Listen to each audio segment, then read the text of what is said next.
भोलेनाथ की, वृंदावन बिहारी लाल की, अयोध्या धाम की, संत गुरु भगवान की। भक्तों, महात्मा की कथा में आता है,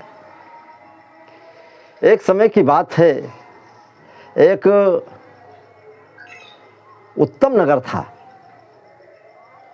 और उत्तम नगर में एक ब्राह्मण रहता था, कर्मकांडी ब्राह्मण जिसका नाम था। वो बड़ा ही कर्मकांडी था और बड़े प्रेम के साथ रहते थे। ब्राह्मण देवता, संजोग की बात सब कुछ तो ठीक था, लेकिन भैया 4 बातें ध्यान रखना चाहिए। पति की इच्छा के अनुसार पत्नी नहीं मिलती और पत्नी के अनुसार उसको पति नहीं मिलता। और पति पत्नी अगर लव मैरिज, कोर्ट मैरिज के माध्यम से जुड़ जाते हैं तो उनको संतान नहीं होती। और आत्मदेव ब्राह्मण उत्तम नगरी की उनकी बात है। तो अगर संतान भी होती तो जिंदा नहीं रहती, और जिंदा भी रहती है तो गरीबी उन्हें साथ नहीं छोड़ती उनका। संजोग की बात, उनकी पत्नी जिसका नाम था धुंधली, बड़ी ही कर्कशा स्वभाव की थी। संजोग की कुछ दिन बीत गए, उनके कोई संतान भी नहीं हुई। और संतान जब नहीं हुई तो संतान सवेरे पहर घर से निकलते हैं, कोई देखता है तो कहता है कि आज बड़े सवेरे ही निर्वंशी का मुँह देखा है। क्योंकि ऐसा कहा जाता है कि बहुत पुण्य करने के बाद ब्राह्मण के घर में जन्म मिलता है और बहुत पाप की वजह से निर्वंशी हो जाता है। संजोग की बात है कि ब्राह्मण देवता के संतान नहीं थे। इधर उधर कुछ कहते हैं लोग तो बहुत अच्छा नहीं लगता है, घर छोड़ करके, और नारी भी कर्कशा है, घर से निकल पड़े। अब अपने जो है प्राण को खोने का विचार कर लिया, जंगल में पहुँचे। संजोग से शरीर को त्यागना चाहते, एक सरोवर के पास पहुँचे, पानी पी करके उसमें डूबना चाहते हैं। तब तक एक सन्यासी से मुलाकात हो गई और सन्यासी जी ने कहा कि देखो, बात यह है कि आप परेशान न हो, क्योंकि बेटा पोता किसी को संसार से तरनतार नहीं करता। ये अपने कर्मों की खेती है, अपने कर्मों का बोझ उठाने के लिए कोई नहीं आता है। तो फिर सब कुछ बताया, लेकिन जब सिर के ऊपर जो बात टिक जाती है, आत्मदेव ब्राह्मण ने कहा महाराज सब ठीक है, लेकिन हो सके तो आप मुझे संतान दे और ये सब न बताओ। देखा कि संतान सिर के ऊपर सवार है, तो उन्होंने सोच समझ करके एक अपनी तपस्या के फलस्वरूप फल निकाल करके दिया। कहा ले जाओ अपनी धुंधली को, अपनी पत्नी को खिला देना, संतान होगी, लेकिन नियम संयम को बरतते रहना। उनके इस प्रकार से कि घर में जो गाय पली थी उससे कभी बछड़ा बछिया नहीं हुआ। पेड़ लगाए तो पेड़ कभी लगे नहीं, लगे तो उनमें फल फूल नहीं आए। जो दान करने के लिए फल ला करके घर में रख देते थे, सवेरे वो सड़ जाते थे। इतना भागा जीवन। ब्राह्मण देवता लेकर के पहुँचे और अपनी पत्नी को फल दे दिया। पत्नी ने विचार किया कि 50 साल से ज़्यादा उम्र हो गई है, फल खाने से अगर गर्भ रह गया और कभी कभी टेढ़ा मेढ़ा गर्भ हो गया तो प्राण चले जाते हैं, जानबूझ करके मौत कौन खरीदे।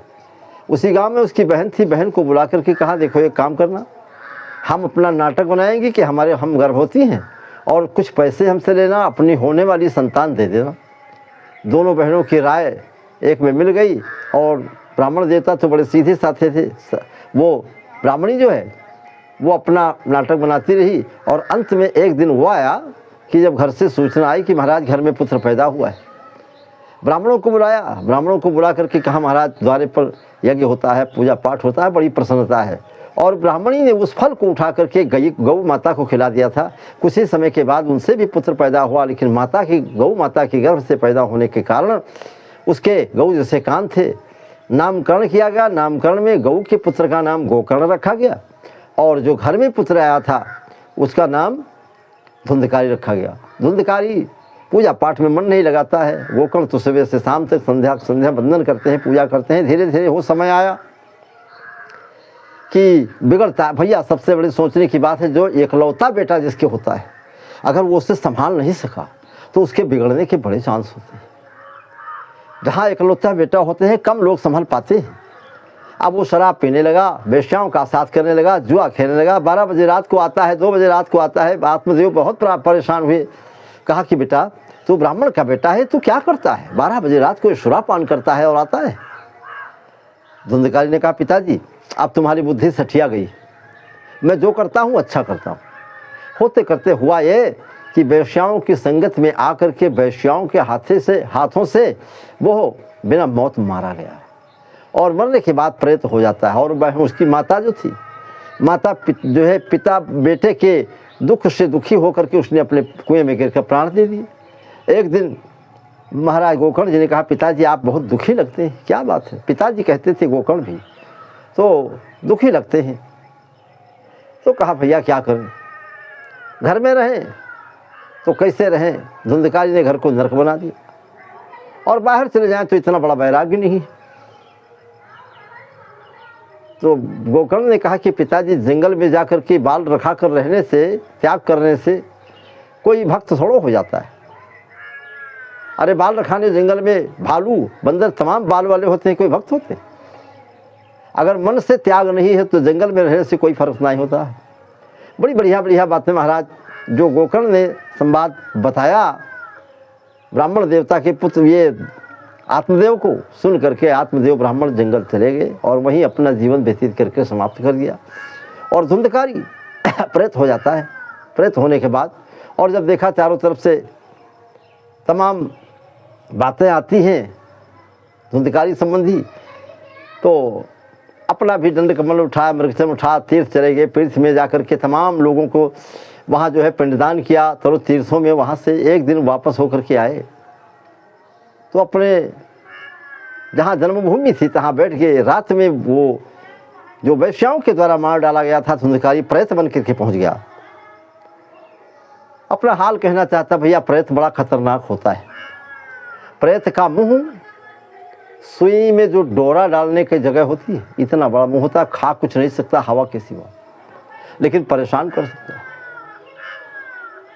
आखिर में रो रो करके कहा, भैया मैं तुम्हारा भाई हूँ, मेरा कल्याण करो। और वेश्याओं से जब कोई पूछता है कि धुंधकारी कहाँ गए तो बताते हैं कि हमारे प्राण प्रीतम बहुत दूर कमाने चले गए, नहीं आएंगे अभी। फिर कौन पूछता है? तो वहाँ पर महाराज गोकर्ण जी ने सूर्य भगवान का ध्यान किया। सूर्य का ध्यान करने के बाद उन्होंने बताया कि इनका उद्धार केवल श्रीमद् भागवत से हो सकता है। उन्होंने साप्ताहिक श्रीमद् भागवत की कथा का अनुष्ठान किया। एक बांस के 7 गांठ के लट्ठे के ऊपर धुंधकारी को आसन दिया और कथा सुनाया। भगवान की परम पावन श्रीमद् भागवत की कथा में इतना बड़ा प्रभाव है कि अन्न जल त्याग करके बैठ करके महाराज धुंधकारी ने कथा सुनी थी और कथा के माध्यम से उसका प्रेतत्व छूट जाता है। सबके देखते देखते विमान आया। विमान में बैठ करके चतुर्भुज रूप धारण करके पीताम्बर को धारण करते हुए और स्वर्ग को चला जाता है। श्रीमद् भागवत की कथा में बहुत बड़ा प्रभाव है, लेकिन सांगोपांग ढंग से सुनी जाए तो वैसे उसका एक एक अक्षर बेकार जाने वाला नहीं है, लेकिन भगवान का नाम भाव से लिया जाए तो बड़ा अच्छा है और कुभाव से लिया जाए तब भी बेकार नहीं होता है। भाव कुभावयन ख्याल सहूँ नाम जपत मंगल दिस दसहूँ। प्रेम से बोलो भक्त भगवान की, वृंदावन बिहारी लाल की, श्रीमद् भागवत महापुराण की।